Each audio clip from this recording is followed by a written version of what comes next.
فرمانا، خط میں لکھا ہوا، وہ خط کی حفاظت نسل در نسل ہوتی رہی، اور وہ خط میں یہ لکھا تھا کہ میں آپ پر ایمان لا لیا، آپ میری شفاعت فرمانا۔ تو نبی پاک صلی اللہ علیہ وسلم وہ خط پڑھنے کے بعد آفرین شاباش فرماتے ہیں، تو میں والا میری بھی کتنا بڑا خوش قسمت ہے خوش۔ تو البتہ بدلا یہ ہے کہ جب نبی پاک صلی اللہ علیہ وسلم مدینہ طیبہ میں داخل ہوئے، تشریف لائے، تو اللہ نے اس شہر کو بھی امن والا بنا دیا۔ اس شہر کی رحمتیں اور برکتیں ایسی ہوئی اس پر جو اس کی رونق میں اور اضافہ ہوا اور نکھار آیا۔ اور پھر اللہ رب العزت نے جو نبی پاک صلی اللہ علیہ وسلم اب آرام فرما ہے جس جگہ، عرش اعلیٰ سے بھی، عرش آدم سے بھی اس کا مرتبے کو، اس کے مقام کو بڑا بیان فرمائے۔ اتنی اہمیت نبی پاک صلی اللہ علیہ وسلم فرماتے ہیں روضۃ من ریاض الجنہ، کہ میرا جو روضہ ہے وہ جنت کے باغوں میں کا ایک باغ ہے۔ تو الغرض مدینہ طیبہ کی اتنی شان اور فضیلت بیان ہوئی، اور یہ فرمایا گیا کہ مدینہ طیبہ کے رہنے اور بسنے والوں پر اگر کسی نے خوف کو مسلط کیا، اگر مدینے کے باشندوں کو کوئی ڈرایا تو اللہ اسے خوف زدہ کر دے گا، اور اگر کوئی اہل مدینہ پر ظلم کیا تو اللہ رب العزت اسے معاف نہیں فرمائے گا۔ جو اہل مدینہ کو نقصان پہنچائے گا اللہ اسے نقصان پہنچائے گا۔ یہاں تک ہے صاحب کہ اہل مدینہ کو چھوڑیے، مدینہ طیبہ کے جو درخت ہے، جو اشجار ہے، جو پھول ہے، جو گلزار ہے، اس کو بھی نقصان پہنچانے پر وعید ہے۔ آج دیکھیں کیا ہوا، وہی مدینہ الرسول، وہی مدینہ منورہ میں آج یہ داعش IS نہ یہ خارجی ہے، نہ یہ شیعہ ہے، نہ یہ سنی ہے، نہ یہ اسلام کے کوئی فرقوں میں سے ایک فرقہ ہے، کوئی فرقہ نہیں ہے، اسلام سے ان کا کوئی تعلق نہیں ہے، بلکہ یہ اسلام دشمن کرتی ہے۔ ان کی زبان پر اگر کلمہ ہے تو وہ ظاہراً ہے۔ اب ظاہراً اگر ہم دیکھیں تو صلاح الدین ایوبی رحمۃ اللہ علیہ کے دور میں ایسے یہودی، ایسے نصارہ، ایسے مجوسی کہ جو کٹر یہودی تھے، لیکن جب وہ قرآن پڑھتے تو ایسے قرآن پڑھتے کہ مسلمان عاشق ہو گئے ان کے قرآن پڑھنے پر۔ جب وہ مسائل فقہ بیان کرتے تو لوگ ان کے عاشق ہو گئے۔ اتنے بڑے عالم و زاہد بن کر رہے، مساجد میں امام بن کر رہے، لیکن حقیقت میں وہ مسلمان نہیں تھے، وہ یہود و نصارہ تھے۔ آج بھی یہی کام ہو رہا ہے، جب مسلمانوں کے اتحاد کو توڑنے کے لیے یہود و نصارہ قرآن و حدیث کا علم حاصل کرتے ہیں اور آگے یہ تفرقہ ڈالتے ہیں۔ آج ہم بٹ گئے ہیں، بکھر گئے ہیں، اور یہی وجہ ہے آج ہر ایک کی نظر یہی ہے جو اسلام دشمن ہے کہ مسلمانوں کا اتحاد ختم کر دو، اور مسلمانوں کی جو محبت ہے مدینے سے اور نبی پاک صلی اللہ علیہ وسلم سے، اس محبت کو ختم کر دو، خود بخود مسلمان ختم ہو جائیں گے، اسلام ختم ہو جائے گا۔ یہ ایک بچگانہ سوچ ہے، یہ ایسی سوچ ہے کہ کبھی بھی اس میں کوئی کامیاب نہ ہوا ہے نہ ہوگا۔ ایک مشہور تاریخ کا واقعہ ہے، انگلینڈ کا بادشاہ، آج سے کئی 100 سال پہلے کی بات، انگلینڈ کا بادشاہ وہ حیرت میں پڑ گیا کہ یہ مسلمان کیسے غالب آتے ہیں، ایک مسلمان 100 پر کیسے غالب آتے ہیں۔ تو وہ کہنے لگا کہ میں اپنے اس سلطنت کو بیچ دوں گا، کوئی ہے خریدار کہ میں میری سلطنت کو بیچ دوں گا، پورے ملک کو بیچ دوں گا، اور اس سے حاصل ہونے والی پوری رقم اسلام اور مسلمانوں کے خلاف لگا دوں گا، اور اس رقم سے اسلام اور مسلمانوں کو تباہ کر دوں گا، وجود کو مٹا دوں گا۔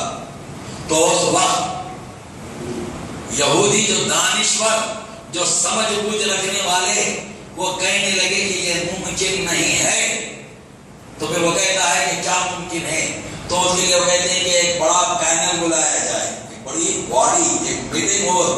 تو وہ میٹنگ میں بڑے بڑے تیز ذہین دماغ والے، پڑھے لکھے یہودی نصارہ سب بیٹھے مل کر، اب اس کے بعد ان کی بحث و مباحثہ شروع ہوئی اور تمام بحث کا خلاصہ اور نچوڑ یہی ہوا کہ مسلمان ان کے نبی سے ان کے تعلق کو توڑ دو.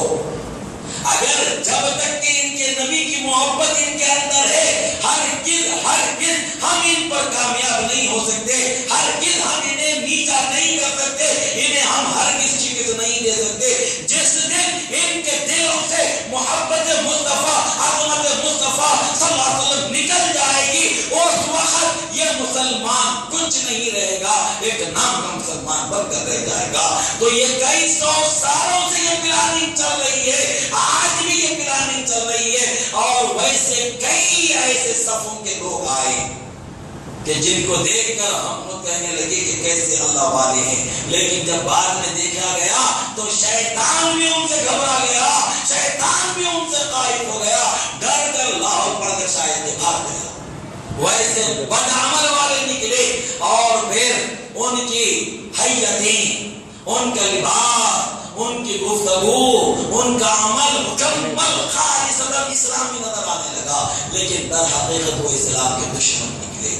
تو یہ بات سمجھنے کی ضرورت ہے آج کہ محبت مصطفیٰ صلی اللہ علیہ وسلم, نبی پاک صلی اللہ علیہ وسلم نے فرمایا اس وقت تک تم میں سے کوئی مومن نہیں ہو سکتا, کوئی ایمان والا ایمان والی نہیں ہو سکتے جب تک کہ وہ مجھے اپنے والدین سے, اپنی اولاد سے اور تمام لوگوں سے بڑھ کر مجھ سے محبت نہ کرے, اس وقت تک وہ مومن نہیں ہو سکتا. اب بدلا یہ کہ اس حدیث پر ہم نے کہاں تک عمل کیا. آج ہماری جان قربان ہے یا رسول اللہ, یہ زبان سے کہہ دینا یہ تو آسان ہے, پریکٹیکلی طور پر کہاں تک عمل کریں گے ہم. نبی پاک صلی اللہ علیہ وسلم نے اپنے ہی حیات فرمایا کہ میں تم میں 3 چیزیں چھوڑ جا رہا ہوں. ایک, سب سے پہلے آقا کریم صلی اللہ علیہ وسلم فرماتے ہیں کہ ایک تو قرآن ہے, اور دوسرا میری سنتیں ہیں, اور تیسرا میرے اہل بیت ہے. آج اہل بیت سے ہمارا تعلق کہاں تک ہے, سادات اکرام کی ہم کہاں تک عظمت کرتے ہیں, کہاں تک ان کی عزت کرتے ہیں, ہم سوچے.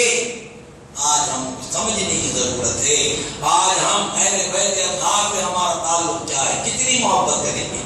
آج ہمارا ایمان تو ایسا ہو گیا صاحب, اگر نعرہ حیدری اگر کہہ دیا جائے تو یا علی کہنے میں شرما نہیں. کیوں نہیں, یا علی بولتے شیعہ بول رہے لوگ. ارے لوگوں کو چھوڑیے, نبی پاک صلی اللہ علیہ وسلم کا حکم سنیے.